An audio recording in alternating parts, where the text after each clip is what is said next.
The compact mid-size truck segment had been largely ignored of late, after experiencing a bit of a heyday in the 90s. But both Toyota and GM have redesigned their offerings, putting forth fresh versions of the Tacoma, the Colorado, and the Canyon, leaving the Nissan Frontier languishing on a 12-year-old platform. Hi, I'm Mike Perkins from CarGurus, and this is the 2016 Nissan Frontier Pro 4X, a mid-sized truck that'll remind you what driving a truck used to feel like.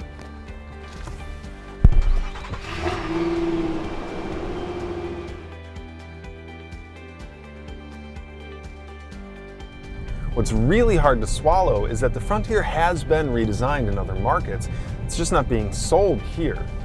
This one's still based on the old F-Alpha platform, the same as they used in the Xterra, the Pathfinder, and even the Infiniti QX56. But the Pathfinder went to the D platform in 2012, and the Infiniti QX56, they dropped it back in 2010. 12 years is just a very long time in the automobile world. To be honest, the Frontier just feels every bit of it. But it's not just the platform. The engine, the transmission, the steering, the interior, the materials, the noise, it all just feels old. Take the engine. This is a 4-liter V6 that's really just a stroked version of the 3.5-liter V6 that was in the 2001 Pathfinder. It's just as old as the platform, and it feels it too. Despite having modern features like variable valve timing and intake, direct injection, and hollow camshafts. It's torquey down low, but that's mostly due to the 5-speed automatic's gearing, as the 281 pound-feet of torque don't arrive until 4,000 RPM, and you'll have to wait around until 5,600 RPM for the 261 horses to show up. Compare that to the Tacoma, which has a 3.5-liter V6 delivering more horsepower and nearly as much torque, albeit at even higher RPMs, and the difference comes down to economy. With the Tacoma's 6-speed transmission, you can expect 18 city miles per gallon and 23 highway. Here it's just 15 and 21. Hell, the Challenger Scat Pack with nearly 500 horsepower and torque even managed 25 miles per gallon on the highway, and could match the Frontier's city rating, if you don't mind comparing apexes to overdrives. Now the Colorado and the Canyon, they do even better, beating the Tacoma and the Frontier on power and economy. Plus there's a diesel option for them this year. But where the Frontier wins is price. While this one starts at 18 grand, to get into a Colorado you're talking about around 20, and a Tacoma nearly 24.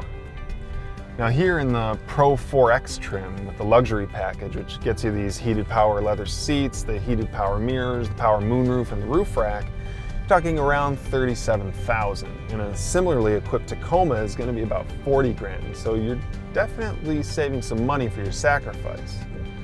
However, things like the tie-down cleats in the back, the spray and bed liner, and the bed extender, those are all standard here, whereas their options you're going to have to pay for elsewhere.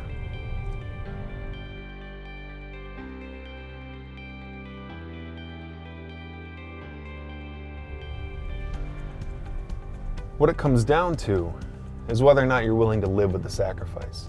Now, a lot of people would argue that a pickup truck doesn't need to have the latest and greatest when it comes to styling, and for the most part, I'd agree, but all these hard plastics, they begin to wear after a little while. So does the heavy steering and the thirsty engine, but my biggest complaint by far is these seats. These are the most uncomfortable seats I've tested, truck or otherwise, and I'm not even really sure why they have to be this way. They're hard and they're short and they don't have anywhere near enough articulation. Why can't this go back any further? There's plenty of room back there, and when I'm sitting here in the driver's seat, I feel like I'm in an old British sports car with the steering wheel nearly in my lap. And if I sit up straight, my head's nearly out of the moonroof. Now I know I'm tall at 6'4", but this is the only car I've tested where I've had this issue, including subcompacts like the Scion IM.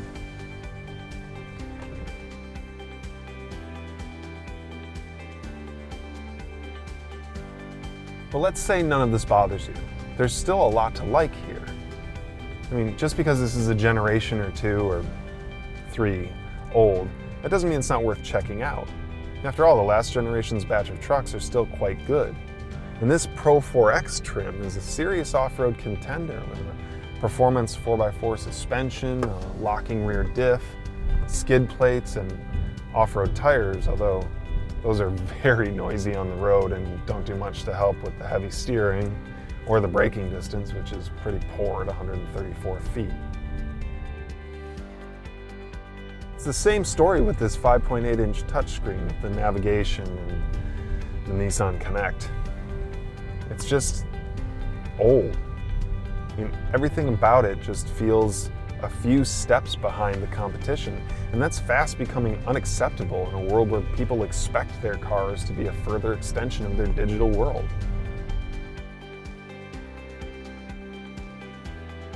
So what does this mean? Well, if the latest in technology and styling isn't a high priority for you, it means that the Frontier is a great way to get a very capable truck for less money than the competition. But before you make that decision, I urge you to go out and drive the Tacoma or the Colorado or the Canyon and see just how much of an improvement they are. For some, it is going to be a world of difference and worth that extra cash at the outset, but a lot of you, I think, will be very happy with the Frontier. In fact, I suspect a lot of you already are. Tell me, have you driven all three? What did you think? Hey, thanks for watching. Is the Frontier your favorite truck? Just let me know why in the comments. Otherwise, for more great car reviews, just subscribe to the channel. And to read my full review of the 2016 Nissan Frontier, just click the link in the description.